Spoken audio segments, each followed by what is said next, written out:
પાદરા શહેર અને તાલુકા ભાજપની પેજ સમિતિ માટે પાદરા ખાતે કાર્યાલય ખુલ્લો મૂકવામાં આવ્યું હતું ત્યારે પાદરા ખાતે કિસાન કલ્યાણ કાર્યક્રમમાં હાજરી આપવા માટે આવેલા ખેડાના સાંસદ દેવસિંહ ચૌહાણ અને જિલ્લા પ્રમુખ અશ્વિન પટેલના હસ્તે કાર્યાલય ખુલ્લો મૂકવામાં આવ્યું હતું।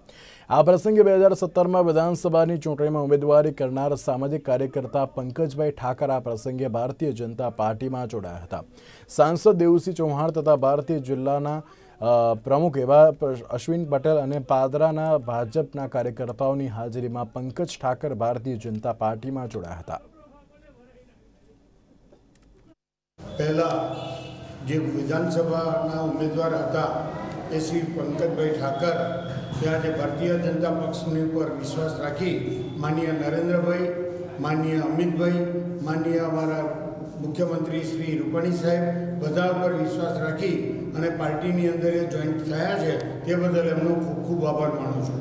અને આજે અમારો જે સમાજ છે ભારતીય જનતા પક્ષનો આજે પણ ખૂબ બહોળો થયો છે અને આવતા ઇલેક્શનોની અંદર અમારે એક પણ સામે કાર્યકર્તા ના રહે એ રીતે દરેક લોકો અમારી પાસે પ્રેમથી આવે છે અને એમને કોઈ પણ કન્ડિશન વગર સ્વીકારીએ છીએ। आज रोज तारीख 25 रोज अमरा मित्र ने खेड़ा सांसद मान्य श्री देवसिंह भाई चौहान मारा मित्र है और आज पादरा स्थित एक कार्यक्रम में उपस्थित था। आ दरमियान हूँ भारतीय जनता पक्ष में हाथे खेस धारण कर्यो छे। आवनारा दिवस में भारतीय जनता पक्ष स्थानिक स्वराजनी चूंटणी अंदर खंभे थी खंभो मिलावी मजबूताई थी भारतीय जनता पक्ष ने जीतावशुं और पक्षनी साथे कार्य करशुं।